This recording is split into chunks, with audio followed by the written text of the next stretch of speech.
Viajeros en el arte te hará viajar y descubrir historias a través del arte, la música, la sensualidad, la literatura, los personajes y los relatos. ¿Me acompañas?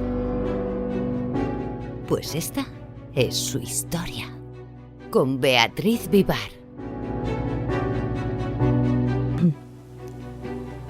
¿Te has detenido alguna vez a mirar cómo la luz del sol atraviesa un vidrio y transforma todo a su paso? No solo ilumina, reinventa todo lo que toca.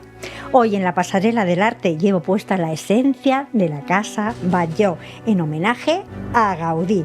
Esa fachada que respira, donde los balcones parecen huesos, las paredes ondulan como agua y el techo se arquea como el lomo de un dragón dormido. Miradla bien. Aquí las vidrieras se vuelven olas de color. Los azules, naranjas se funden como el mar y la tierra y los balcones se transforman en máscaras que observan la ciudad de Barcelona. Esta creación es una de las obras del artista Juan Mir, que junto a otros artistas forma parte de la actual exposición Arte en Plural del Grup Ver en la Galería d'Art. Una muestra que nos invita a mirar como Gaudí lo hacía, con ojos curiosos, donde nada es recto y todo tiene vida, como la naturaleza misma. Así que, dime, ¿te atreves a dejar que la luz también te atraviese a ti? Soy Beatriz Vivar, son las 6 de la tarde y esto es Viajeros en el Arte. ¡Comenzamos! Viajeros en el Arte también te escucha. Museos, galerías, exposiciones, artistas, medios, música y literatura. Llámanos o deja tu mensaje de voz al 640-297-533. Comparte nuestros contenidos en redes y míranos en nuestras webs. viajerosenelarte.com y barcelonaartexperience.com.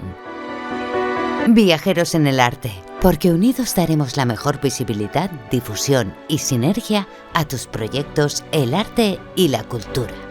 ¿Me acompañas?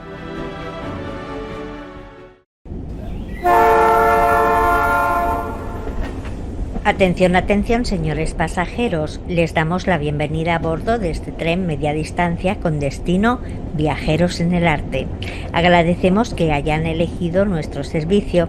Les informamos que este tren radiofónico dispone de máquinas autovendas de arte y creatividad. Por favor, asegúrense de haber guardado sus maletas de rutina, acomódense en sus asientos y abrochen bien su imaginación, porque estamos a punto de partir. Nuestra próxima estación está cerca. En ella nos espera un nuevo pasajero, listo para subir a bordo y compartir su historia con nosotros. ¿Están preparados? Viajeros en el Arte les desea un agradable viaje.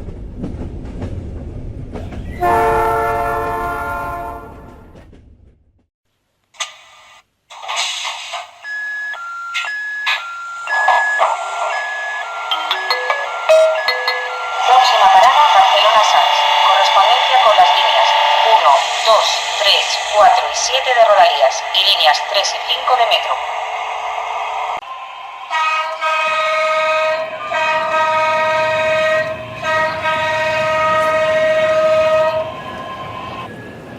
Próxima estación, RCE 106.9 FM, correspondencia con línea 1.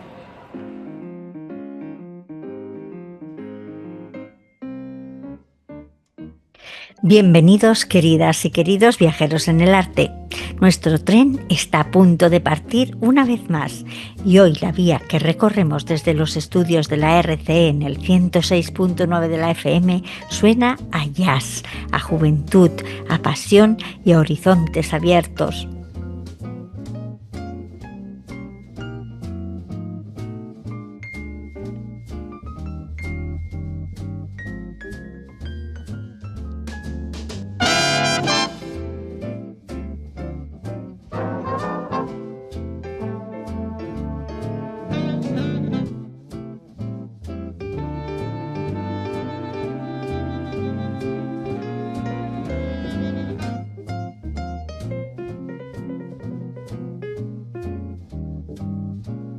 El viaje de hoy tiene como destino la música, pero sobre todo el alma, porque en esta estación se sube un viajero que ha sabido transformar la enseñanza en un arte y el jazz en una escuela de vida.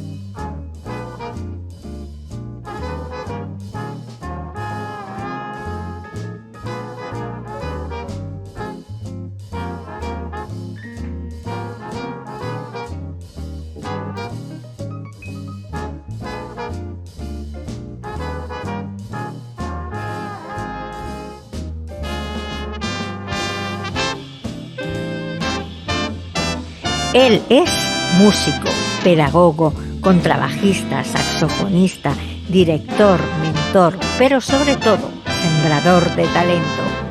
Hoy, en Viajeros en el Arte, se sube de nuevo a nuestro tren el fundador y director de la Sant Andreu Jazz Band.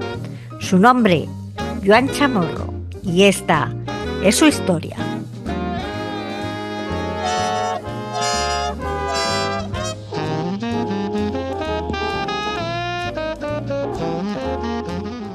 Joan Chamorro, muchísimas gracias por volver a estar de nuevo con nosotros, acompañándonos en este tren sonoro y en este tren del jazz. Gracias a vosotros, siempre es un placer. Bien. Me gustaría empezar este trayecto recordando ese momento mágico en el que la Sant Andreu Jazz Band, en la que tú diriges y eres fundador, logró hace poco la segunda posición del prestigioso concurso Essential y Ellington, en este concurso brillante, por cierto, en la mismísima Nueva York. Cuéntanos un poco cómo fue esa experiencia y quién lo organizó. Cuéntanos un poquito más de todo esto. Bueno, la verdad que fue un sueño ya solamente el hecho de ir, ¿no? Nosotros sabíamos, obviamente yo conocía a la Big Band de la Lincoln Center que dirige Wynton Marsalis, y conocía el proyecto Essential Ellington, que trabaja pues para motivar a los jóvenes en esta música tan maravillosa que es el jazz, en concreto el Duke Ellington, pero los últimos años pues han abierto a otros tipos de arreglos, a otros arreglistas también, a un tipo de música que no era Ellington solamente. Y habíamos abierto un concierto en el Palo de la Música hace unos años de la Lincoln Center, tocando 2 temas. Y entonces recibí la propuesta de que si queríamos ir a participar en este 30 aniversario, y por eso había este año 30 Big Bands. Siempre son 15, como concurso, es como un concurso, ¿no?, de Big Bands de jóvenes. Y este año eran 30 y nos invitaban a nosotros de Europa, a una de Japón y a una de Australia. Primero yo me sentí pues realmente pues muy sorprendido y agradecido. También dije que yo no era partidario de los concursos, porque creo que musicales en concreto, ¿no? Pero le dije, bueno, que una oportunidad si no lo podíamos perder, y que por supuesto que estaba interesado, pero cómo podíamos hacer para ir, porque la cuestión es que mucha gente viajando, mucha gente de hoteles, etcétera, ¿no? Bueno, dijeron que ya lo arreglaríamos. Bueno, mira, salió bien la cosa. Bueno, sí, al final sí, pero muy al final, al final, porque nosotros estuvimos intentando buscar cómo financiarlo, pero bueno, el resumen de la parte más interesante, que es la musical, y eso fue maravilloso, fue encontrarnos allí con 30 Big Bands que sonaban realmente muy bien todas, ver que la gente joven está allí tocando muy bien, que hay muy buenos solistas, muy buenos directores con los que pude hablar con muchos de ellos, mucho interés por este tipo de música. Y después, bueno, encontrarnos allí tocando, la primera fase eran 30, pasaban 10, pasamos, la segunda fase pasaban 3 y pasamos, y luego en los 3 últimos, pues al final quedamos segundos, ¿no? O sea, hombre, es quedar que primeros, es un mérito, quedar primeros era bastante ilógico, ¿no? Porque, claro, la tierra del jazz es allí, no íbamos a pasar por delante de todos, ¿no? Yo creo que tocábamos muy bien, creo que valoraron también el hecho de la juventud, porque teníamos gente muy joven. Todos son jóvenes las big bands, pero siempre son un poco más mayores allí. Y bueno, nosotros y los chicos maravillados, contentísimos primero de estar en Nueva York, porque muchos de ellos era su primera vez, ¿no? Luego tocar en una historia así que dirige Wynton Marsalis, tenía a Wynton Marsalis de jurado, ¿no?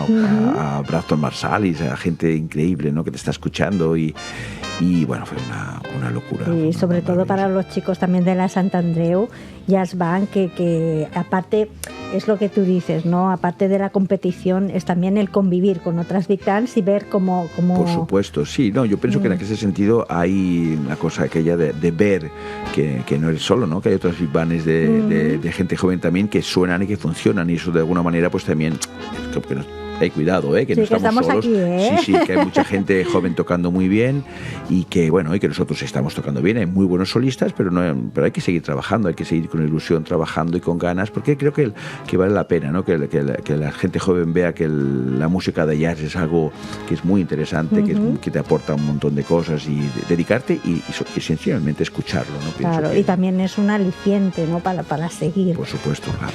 Y de Nueva York ya nos vamos a tierras mexicanas. Vamos a hacer un poco un repasito, porque también el pasado mes de septiembre la Sant Andreu Jazz Band en la Playa del Carmen Jazz Fest. Bueno, no fue exactamente la Sant Andreu Jazz Band, yo fui allí durante 3 semanas a trabajar con una big band de allí, y vino conmigo la Elia Bastida, y yo trabajé con arreglos de la Sant Andreu Jazz Band con una big band de allí. Era como que se formaba una big band nueva. Esto ya me ha pasado en varias ocasiones. Justo este año, después de Nueva York, también estuve en Braga, en Portugal, también trabajando con una gente de allí, con los arreglos míos, o sea, míos de la Sant Andreu Jazz Band, y trabajando con gente joven de allí, ¿no?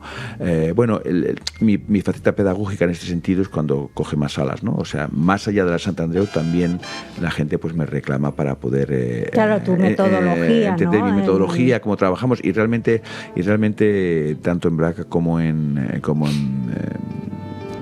México, en Playa del Carmen, funcionó realmente muy bien, con mucha ilusión. La gente trabajó muy bien el tiempo que estuvimos, y el resultado fue muy, muy, muy bonito. ¿Tú ves muchas diferencias de la manera de cómo enseñar el jazz a las escuelas de Nueva York o de México? ¿Mucha diferencia con la manera de que la enseñas tú?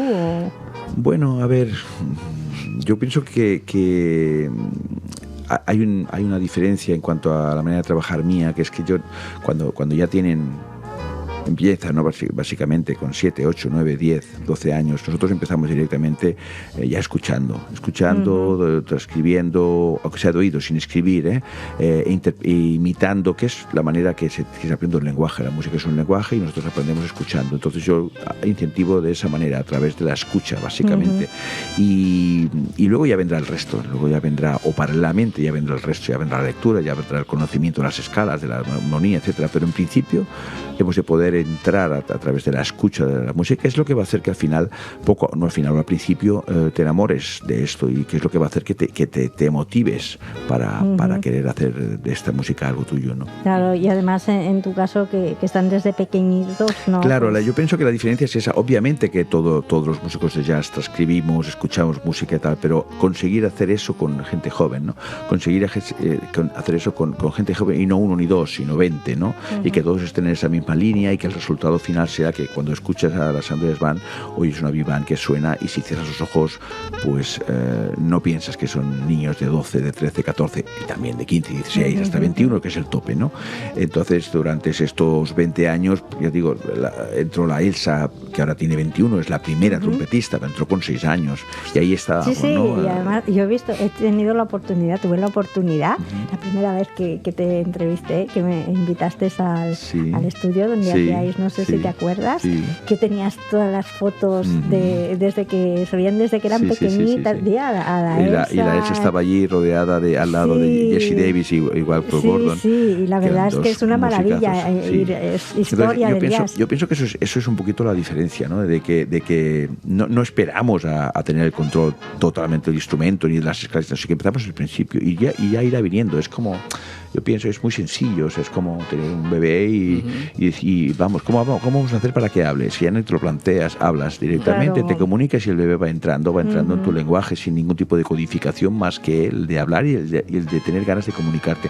Pues si un bebé cuando tiene 3 años tiene la capacidad de hablar y de entender, y incluso a veces cuando tienen padres de diferentes idiomas, los también habla, aprenden, ¿por qué no vamos a creer que la gente ya de muy joven puede entender el lenguaje de la música a nivel sensitivo, a nivel no de codificación del lenguaje, sino a nivel de sonidos, a nivel de relación entre las notas, sin saber qué es, pero poder hacerlo, poder cantarlo y poder entenderlo, ¿no? Ahí yo pienso que radica un poquito la diferencia, ¿no? Sí, claro, porque ya el oído desde pequeño, sí, y los niños son muy esponja. Muy esponja, totalmente esponja, ¿no? Y si tú coges un niño con 6 o 7 años y se motiva, o con 12, con 10, y se consigue motivar, ese niño y coge su instrumento y escucha música y canta, y ese niño posiblemente sea un muy buen músico, ¿no?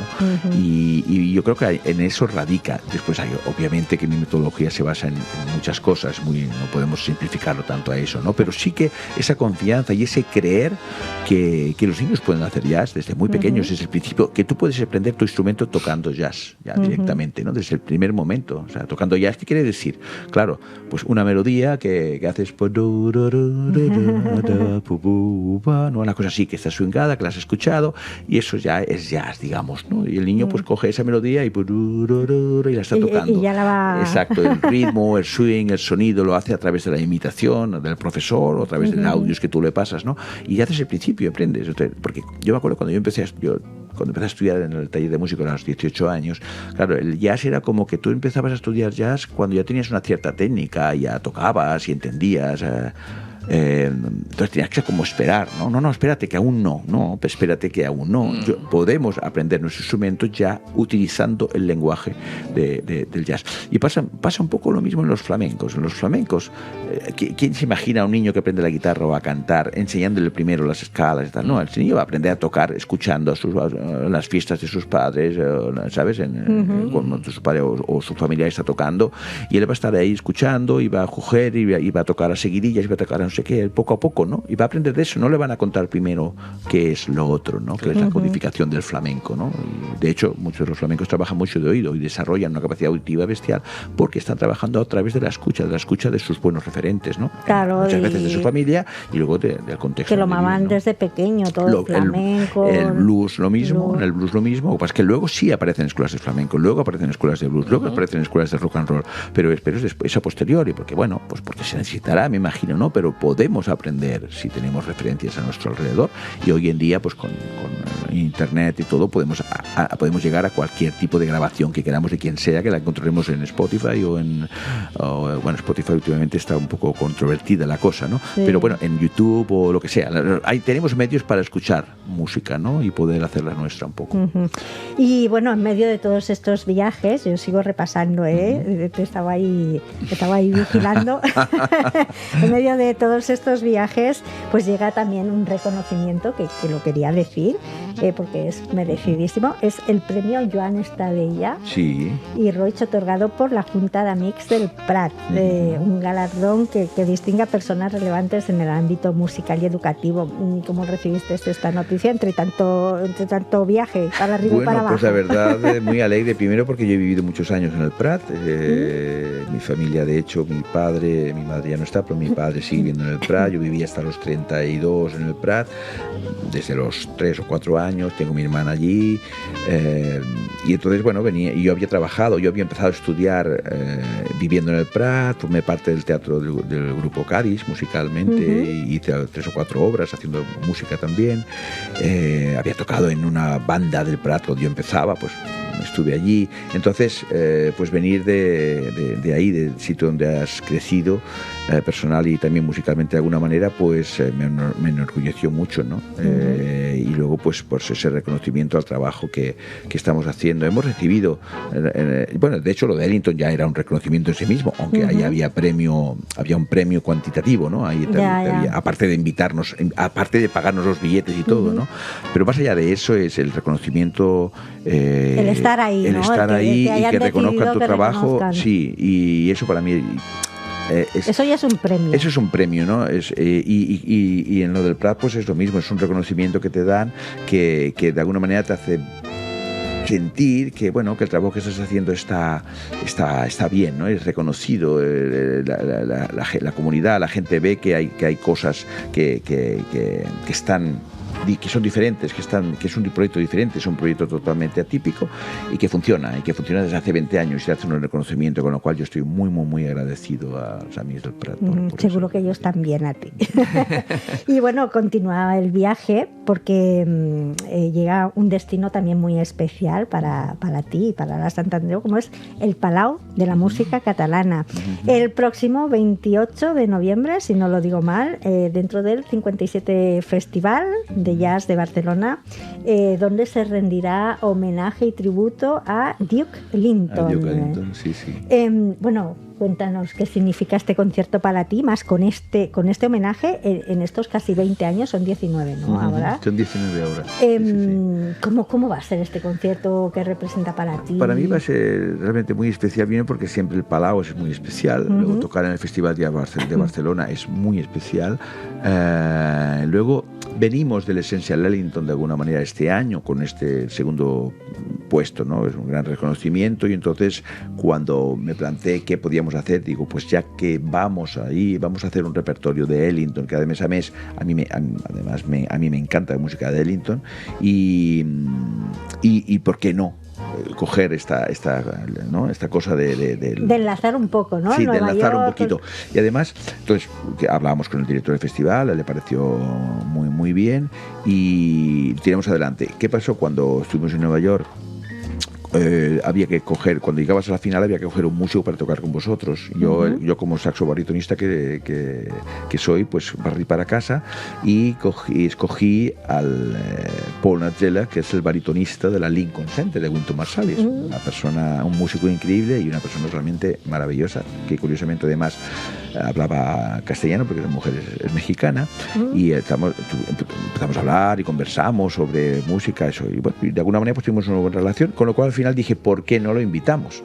Y claro. Sí, y lo invitamos, entonces estará de invitado Paul Natzella, el baritonista de la Lincoln Center que dirige el Wynton Marsalis, un grande del saxo barítono a nivel mundial, y estará tocando con nosotros, además un experto en la música de Duke Ellington, porque la Big Band de la Lincoln Center es una experta en este tipo de música, aparte de muchas cosas, pero y lo tendremos invitado en muchos temas. También estará de invitado el Eduard Ferrer, que cantará 2 temas, arreglos de Duke Ellington con Frank Sinatra, que hicimos el año pasado lo de Frank Sinatra y funcionó muchísimo, y le quiero invitar también. Luego estará la Elia Bastida también con el violín, porque Duke Ellington hizo un tributo a violines con Grappelli, con, si no me equivoco, Benuti y otro más, y hemos cogido 2 temas de ese disco para hacerlo con arreglos originales nuestros. Y luego tendremos las voces también, porque hay mucho instrumental, pero también hay vocal de Claudia Rostey, de una chica nueva que toca el trombón, que es Irina, y luego también Coldo Muné, que cantará, y Ana.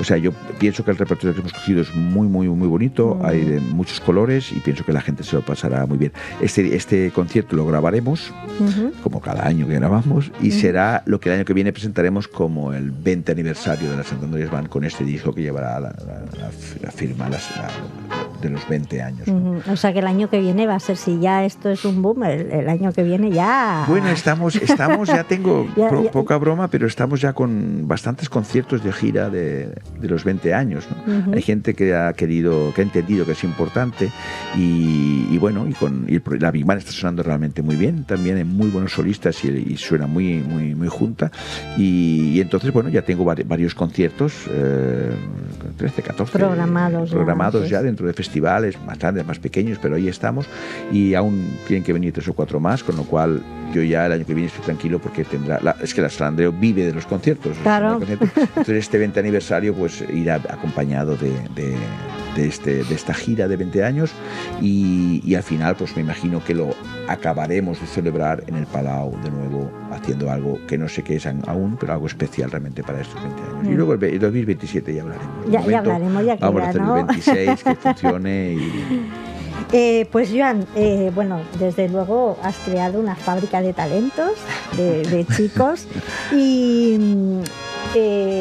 vamos a decir otra vez la fecha del 28 de Palau de la Música. De noviembre. El 28 ¿a la hora la sabemos?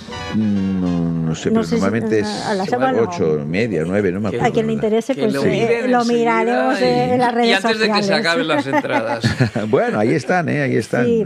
Pues antes de que te bajes de este tren, no sé si tenemos, Edu, nuestro operador, ¿tenemos a Antoni Tolmos? No está, ¿no? Porque te queríamos presentar a un compañero nuestro, colaborador, que se llama Antoni Tolmos, que también es, bueno, ya lo conocen nuestros oyentes también. Un gran músico y una gran persona. Que ha escrito y este libro, Cuando dudas de ti, autoestima para artistas. Pues mira, esto siempre nos va bien a todos, porque todos dudamos en algún momento de nosotros, pues ya lo compararé. Sí, nos hace de profesor, nos hace de profesor, de músico y de todo. Qué bueno. Y lo queríamos presentar. No, todavía no está, ¿no? Hoy no, me dijo que se iba a poder presentar. Bueno, en otra ocasión será. No me sabe mal porque nos hacía mucha ilusión que lo conocieras. Pues sí, es verdad. Muchísimas gracias, Joan Chamorro, por estar aquí, por viajar de nuevo con todos nosotros. Siempre, los viajes con vosotros siempre son un placer, con lo cual, cuando queráis, siempre... El año que viene, por ejemplo, en 2026, que celebraremos los 20 años, pues nos podemos volver a ver. Volvemos a ver. Y nos encontramos y podemos hablar de este viaje, de estos 20 años que hemos pasado, de toda esta gente que dices que ha salido de las Santatorias Van y hacer un recorrido. Yo estoy intentando buscar huecos para escribir, ya tengo la mitad, ¿no?, más de un libro que estoy escribiendo de las Santatorias Van, que será un repaso a toda nuestra historia, con anécdotas, con muchas cosas, con metodología, con un montón de historias que creo que puede ser interesante y que me gustaría tenerlo el año que viene, con lo cual igual si saliese, pues podríamos presentarlo aquí, por ejemplo. Pues dicho queda, y aparte vamos a hacer una cosa, ya que aprovechamos, ya vamos a aprovechar, así cuando contacte te lo recordaré. No va a poder tocar porque no ha traído ningún instrumento. No. El año que viene nos vienes con chicos de tu... Vale, ¿por qué no? Claro, de las Santatorias Van. Nos tocáis aquí. Venga. Y hacemos un especial. Venga, y vengo con los más jovencitos que están tocando increíblemente bien. Todo el programa para él. Vas a tener un programa de una hora para todos vosotros. Me parece genial, de maravilla, de verdad. Pues sí, pues mira, queda... O sea, que estaremos atentos, no se nos escape, se nos vaya a Nueva York, se nos vaya que se vaya a otro haciendo, sitio. Que haga un hueco ya cuando él pueda. Muy bien. Pues ya lo hemos dicho. Pues muchísimas gracias, Joan. Gracias a vosotros, dicho un placer, queda. de verdad. Muchas gracias, Joan. Chao.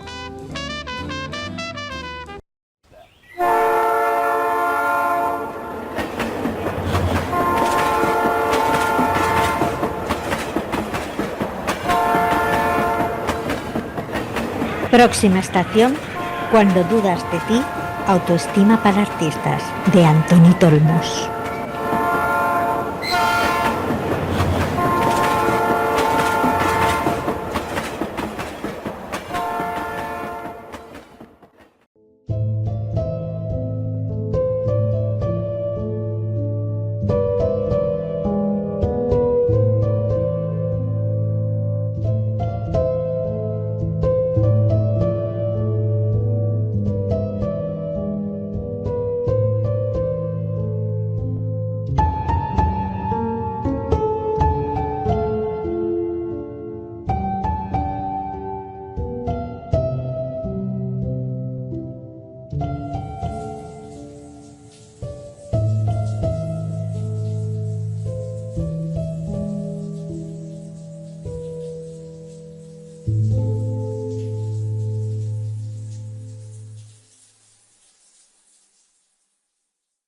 Y seguimos viajando pues con Antoni Tolmos, ¿verdad, Pedro? Pues sí, hoy estamos con Antoni Tolmos porque nuestra próxima parada es Cuando dudas de ti, autoestima para artistas. Pues Buenas tardes, Antoni. ¿Estás por ahí? Buenas tardes, Antoni. Buenas tardes, Antoni. ¿Qué tal? ¿Cómo estás? Pues contentísimo de volver a viajar con vosotros, como tantas otras veces. Sí, para mí un honor, un placer. Sí, pues para nosotros también es un placer. Y además, Antoni, permitirme, sé que me interrumpo en esta sección, primero de todo, felicidades, Antoni, pues por ese maravilloso concierto que nos diste de boleros en la Sala Byron el pasado mes de octubre, en el que, bueno, volviste a dar vida, ¿no? y a contarnos sus historias. Fue genial, tuve la oportunidad de ir y me encantó. O sea que muchas felicidades. No quería, bueno, ya aprovecho que estás aquí para decírtelo. Y ya no me meto. Bueno, Muchas gracias, Bea. Para eso es la jefa, ¿verdad? Puede entrar y cuando quiera, Claro. cuando quiera. La compañera, ¿Cómo no? la Claro. compañera. Antoni, ¿y de qué nos vienes a hablar esta tarde?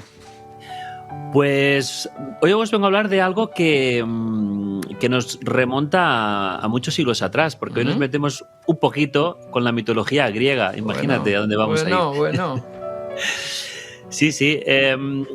Es una de las leyendas, mitos que podemos hoy explicar, que es sobre el mito de Aquiles, el famoso guerrero que decían que era, bueno, pues era de el más grande de los héroes guerreros.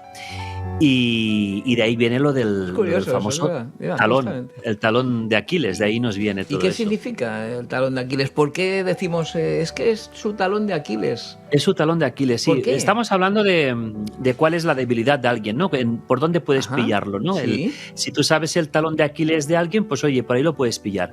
Y esto nos remontamos ya bastante, evidentemente, a la mitología griega, nos remontamos a muchos siglos atrás, pero el concepto viene de lo que es la palabra el dafo, que es una palabra que a mí me suena fatal, pero el dafo, que es un acrónimo, que es D-A-F-O, Dafo. es un acrónimo que significa, la D es la D de las debilidades, la A es la de las amenazas, la F de las fortalezas y la O de las oportunidades. Este acrónimo, esta manera de entender lo que ahora os voy a explicar, lo introdujo Albert Humphrey, que era un consultor administrativo en la década de los 60, imagínate. Y eso creó este DAFO, esta sencilla herramienta para poder valorar el riesgo que tenían las empresas y de qué manera podían crecer dentro de su ámbito. Y las debilidades, que es esa primera letra, la D de DAFO, es la que nos enlaza con el talón de Aquiles, que es una debilidad que todos tenemos. Es así de sencillo. Caray. ¿Y quién era Aquiles? ¿Quién era Antoni? Aquiles? ¿Quién Bueno, pues era Aquiles?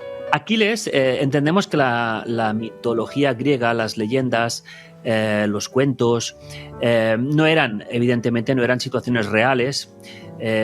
Dicen que, bueno, que la explicación es pues que se inventaban estas historias maravillosas para poder educar, para poder enseñar a los jóvenes, sobre todo, educación y de qué manera debían comportarse.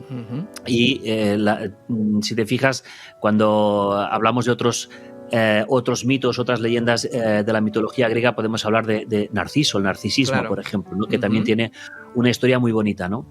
Entonces Aquiles era el más grande de todos los héroes, era el más grande de todos los héroes. Y tenía una madre, Aquiles tenía una madre que era Tetis, que era la ninfa del mar.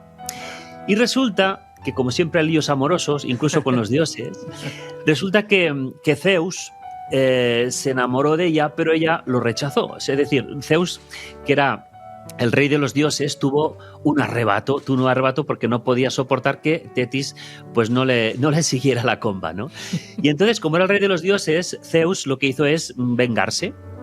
¿Y qué hizo? Pues con sus poderes hizo que el hijo que tuviera Tetis, el hijo que engendraría Tetis, en lugar de ser inmortal como todos los dioses, pues Zeus se vengó dándole un hijo, o sea, que tuviera un hijo que era mortal, o sea, que era como el resto de los humanos. Esta venganza hacía pues que Tetis como madre, pues claro, tuviera su gran disgusto, ¿no? Porque de repente mi hijo va a ser mortal, ¿no?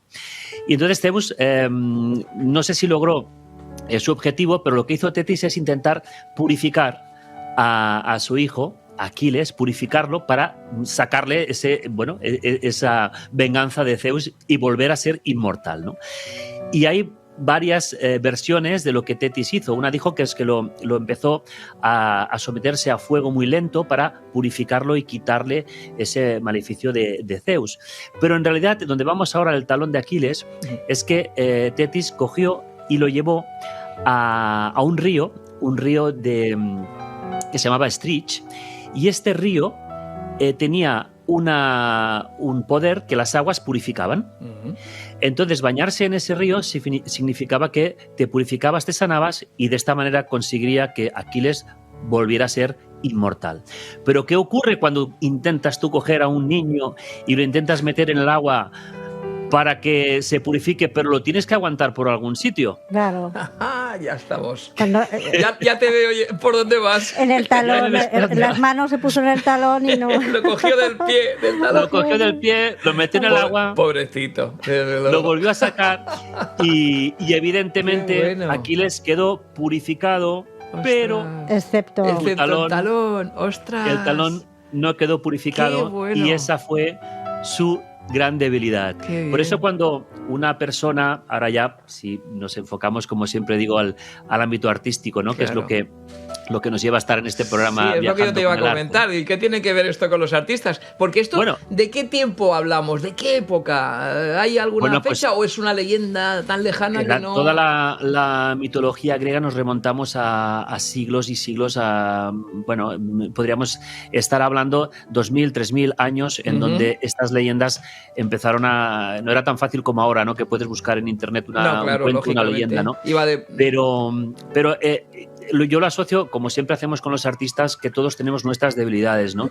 Mira, ahora que Bea me comentaba, ¿no? Que estuvo en el concierto aquí en Barcelona hace poco y que, bueno, para mí fue un honor también tenerla ahí delante. Además estaba muy cerquita. Sí. Y como siempre digo, cuando en el público hay personas que conozco, a mí me tienen más responsabilidad para hacerlo bien, ¿no? Porque luego, como digo siempre, luego lo explicarán, ¿no? Y si a mí me preguntaran, ¿y tú como artista qué talón de Aquiles? ¿Cuál es tu talón de Aquiles, no? Pues yo te diría que a lo mejor, por ejemplo, yo el concierto que hice el otro día, toqué mucho, hablé mucho, pero no canté.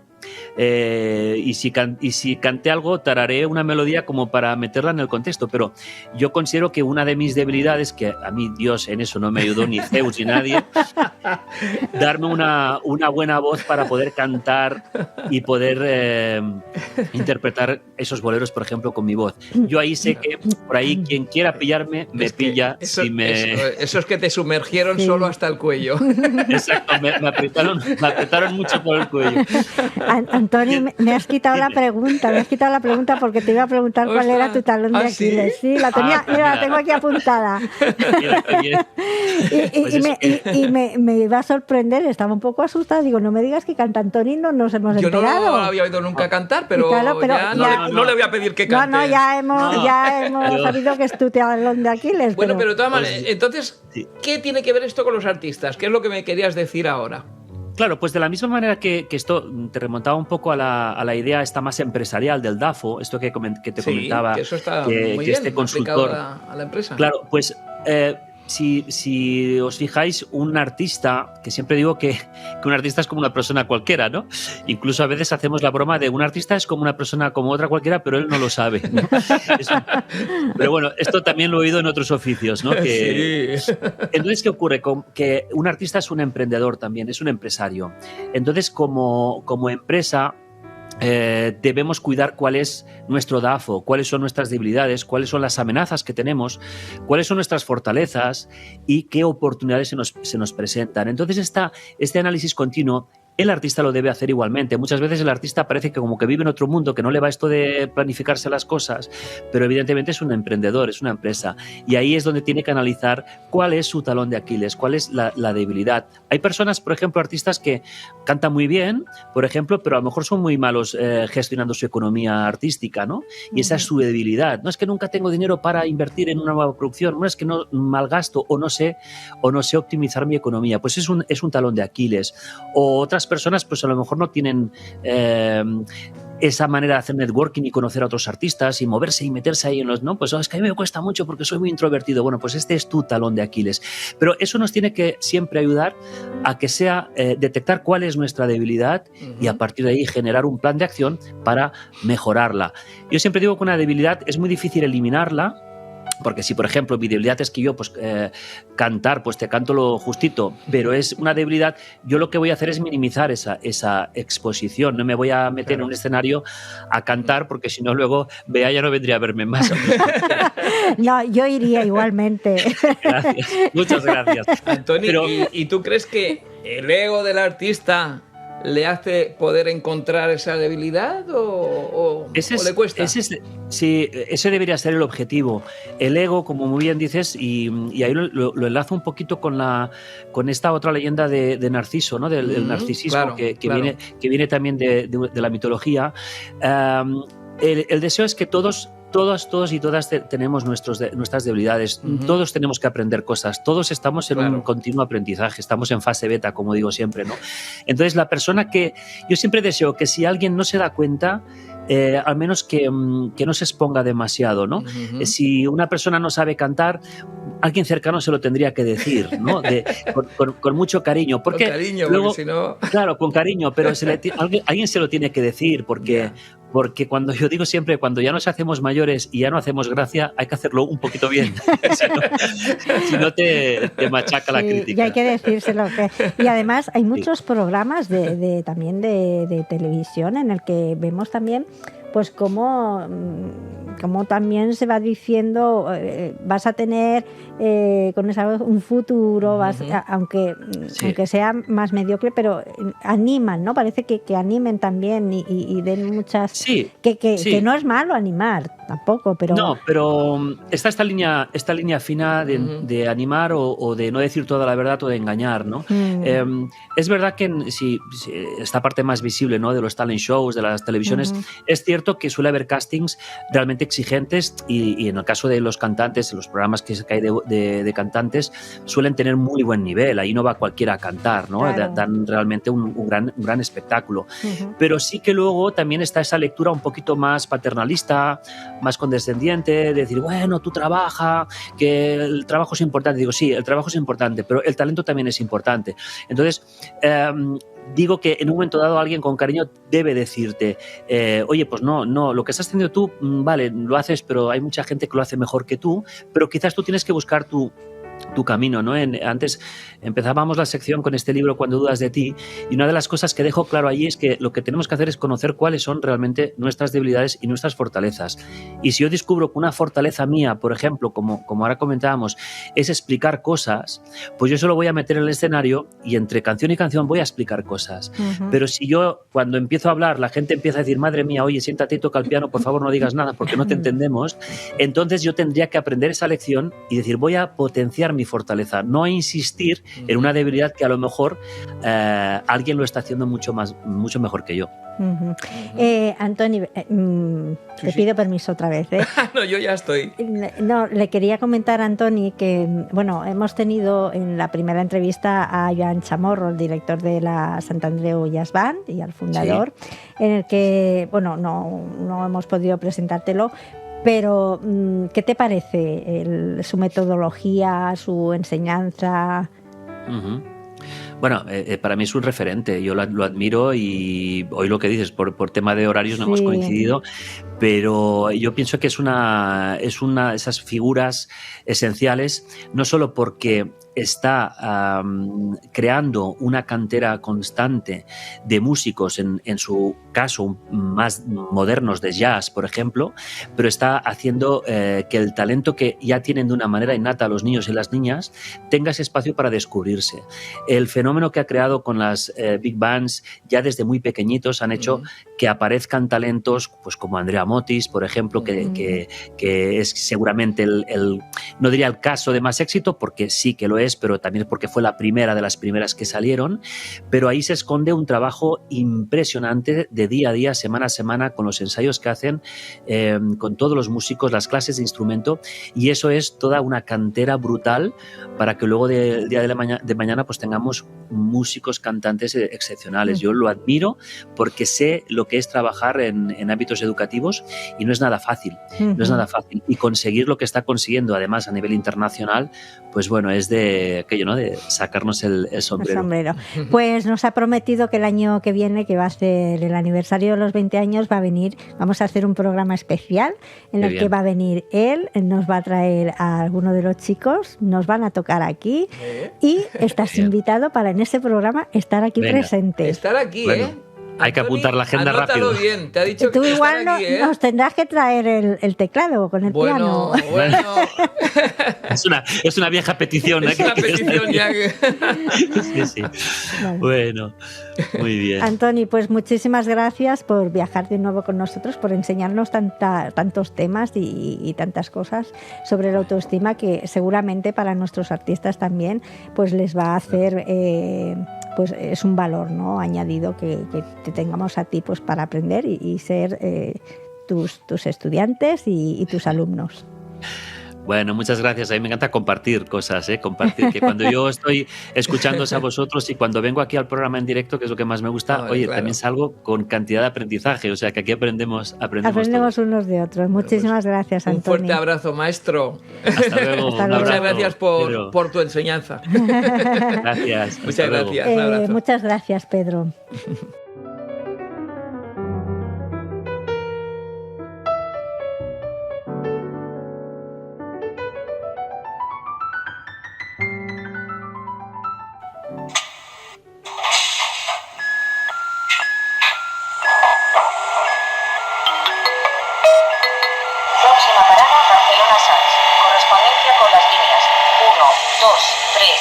Y 7 de Rodalías y líneas 3 y 5 de metro.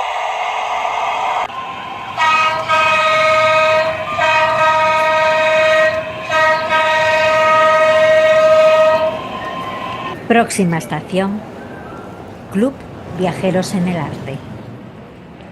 Hoy empezamos con arte que emociona. Hasta el 23 de noviembre, el MEAM, Museo Europeo de Arte Moderno, acoge Evolve de Paul Ballonga, ganador del Premio Figurativas 2025, una exposición que invita al silencio, la reflexión y a conectar con lo más profundo de uno mismo. Sus esculturas transforman emociones y recuerdos en formas que casi respiran y además podrás explorar parte de su obra también en realidad virtual. Si te gusta el arte que habla al alma, no te la pierdas. Y atención, porque Barcelona se prepara para brillar. El 22 de noviembre a las 6:30 en Paseo de Gracia se encienden las luces de Navidad, 4 días antes de lo habitual, y la ciudad estrenará diseños artísticos creados por estudios de diseños locales. Más de 126 kilómetros de calles iluminadas, fuentes decoradas y rutas navideñas para disfrutar hasta el 6 de enero. Un plan perfecto para pasear, sorprenderse y entrar en modo navideño. Y si viajas a Madrid en estas fechas, apúntate esta recomendación: la exposición Alegre Incitación de nuestro amigo Cincias en la Galería Montsecchi de Madrid, calle Alonso Cano, número 42. Color, energía y emoción en estado puro.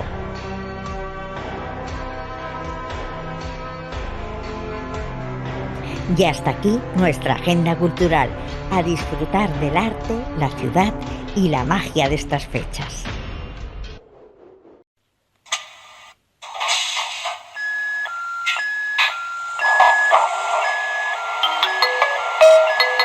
Próxima parada, Barcelona-Sants. Correspondencia con las líneas 1, 2, 3, 4 y 7 de Rodalías y líneas 3 y 5 de metro.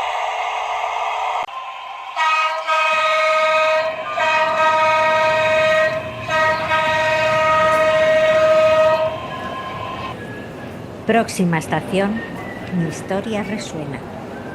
Y con buena vibra y mucha emoción recibimos en Mi historia resuena a un nuevo pasajero de este viaje sonoro. Prepárense porque las historias están por despegar.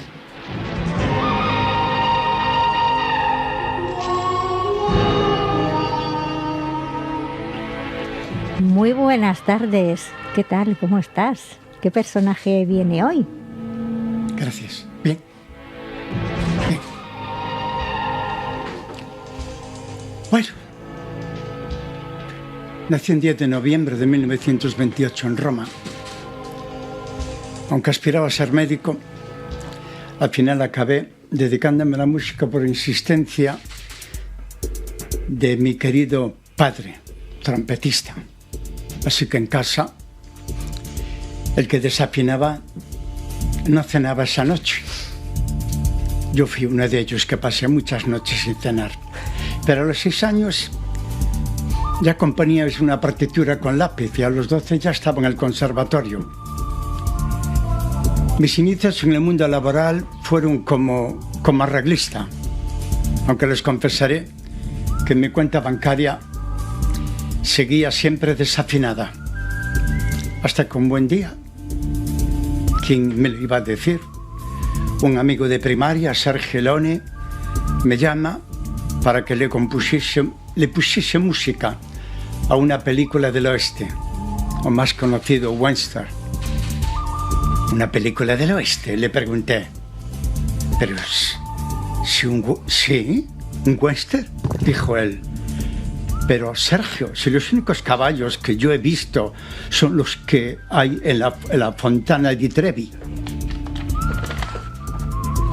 De todas maneras, acabé aceptando y así nació lo que sería uno de los temas más tatareados en medio planeta. ¿Quién me lo iba a decir? La película del bueno, el feo y el malo. Ay, sí. Yo la veía con mi padre en casa. Después de esto, las cosas fueron más fluidas. Le siguieron temas como Eres una vez América, de Sergio Leone, La misión, de Roland Joffé, Los intocables de Lyonnet, de Brian Palma y otras 500 bandas sonoras más. En mis temas musicales tuvieron cabida los silbidos, los gritos, las campanas, los látigos. Sí, los látigos, he dicho bien. Los gritos y las guitarras y los coros. Trabajé para directores de la talla de Pasolini en el Decamerón, Bertolucci en Novecento, Giuseppe Tornatore en el Cinema Paradiso, Antonio Banderas en Átame con Antonio Banderas, Pedro Almodóvar con Antonio Banderas y Victoria Abril como protagonistas. Y por fin llegó el Oscar tan esperado después de 5 nominaciones. Quentin Tarantino, con Los odiosos 8. Así estaba la cosa. Por fin, tras 50 años luchando por un Oscar, al final pude ver mi estrella en el paseo de Hollywood, en California. Decirles que si un día contemplan la bóveda celeste, lo que se conoce como el cielo, seguro que verán entre millones de estrellas, verán algún asteroides. Si se fijan bien. Yo creo que ahí hay un asteroide, en la cámara. Fíjense bien, porque brillará de una forma muy especial. Esa no es una estrella, es el asteroides con mi apellido, Morricone. Le daré más datos. Es el número 152.188. Madre. Y terminamos mi viaje, o cerca de terminar mi viaje, les diré que mis temas sonaron en series televisivas como Los Simpson y Los Soprano. Además de poder escucharse en conciertos musicales de grupos como la banda Muse, de rock alternativo, U2, rock pop, Metallica, Heavy y los Ramones, punk rock. Casi nada. ¿Quién me lo iba a decir a mí? Que empiezan todos sus conciertos, todos sus conciertos, con el tema del bueno, el feo y el malo. Yo no lo sabía eso. Yo tampoco. Les confesaré, Yo tampoco, con todos mis respetos, que la obra que siempre más he querido ha sido Eres una vez el oeste, de Sergio Leone, que pudo vender más de 10 millones de copias. Así como las que vende nuestro amigo Antonio Olmos. Bueno, aunque otras de mis pasiones, quizás ustedes que no lo sepan, además de la música, era el ajedrez. Intenté emular al gran maestro ruso Garry Kasparov, pero no lo logré. Lo que sí logré fue, y tuve el honor, de componer el himno de las Olimpiadas de ajedrez celebradas en Turín, Italia, el año 2006. Ahora, para despedirse, no quería hacerlo sin decirles que no solo compuse para el cine, sino para las emociones que el séptimo arte produce. Emociones como amor, nostalgia, lágrimas. Y aparte de las lágrimas, esas lágrimas que el espectador siempre suelta en cada una de sus películas preferidas. Porque al final la música, amigos míos, de Viajeros en el Arte y de RC, no necesita traducción, sino buenos oídos dispuestos y un corazón que resuene. Mi nombre, Ennio Morricone, el maestro. Gracias, y recuerden, si van a tatarear o silbar alguno de mis temas, intenten no desafinar. Como nos ha dicho Antoni Tolmos. Sí. Pues muchísimas gracias, porque hemos tenido aquí un personaje de primera, de lujo, que nos ha dado datos muy interesantes que algunos no los conocíamos. Qué va. O sea que muchísimas gracias. Es un honor tenerlo en nuestro tren. Gracias, compañeros. Muchísimas gracias.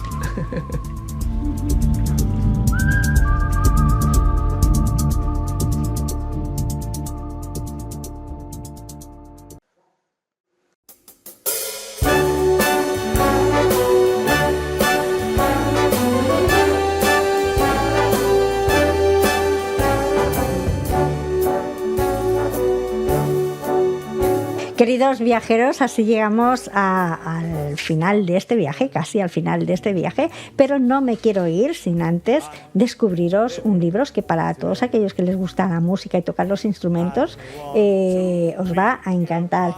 En el atril del libro Swing with Your Violin, de Elia Bastida, que hoy hemos tenido aquí a Joan Chamorro, que fue una de sus alumnas. Y bueno, este es un libro para que tu violín, oye, y también tu corazón, ¿por qué no?, empiecen a moverse con ese ritmo único y contagioso del swing. Y ahora sí, nos despedimos, pues como merecéis también. Edu en la operación técnica, muchísimas gracias. Pedro Pablo Atoche, muchísimas gracias. Ricardo Barbeito, que nos ha traído a este fantástico personaje. Para ponernos bien guapos tenemos aquí, que está aquí escondidas, haciéndonos fotos, Maite, y también que hemos tenido a Antoni Tolmos en videollamada. Así que yo soy Beatriz Vivar, os doy las gracias infinitas por viajar con nosotros y os esperamos en el próximo viaje, si vosotros queréis, evidentemente. Feliz mes de noviembre y que nunca falte la música. Os dejamos con Edu Ferrer, New York, New York.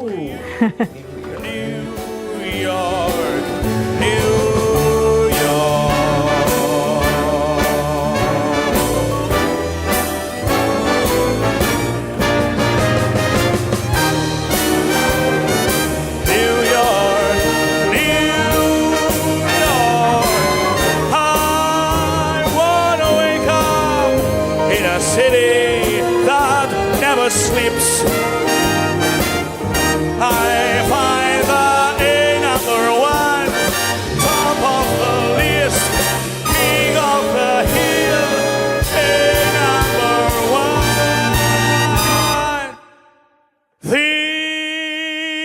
This little town blues are melting away. Gonna make a brand new star of it in all New York. If I can make it there, I'm gonna make it anywhere. It's up to you, New York.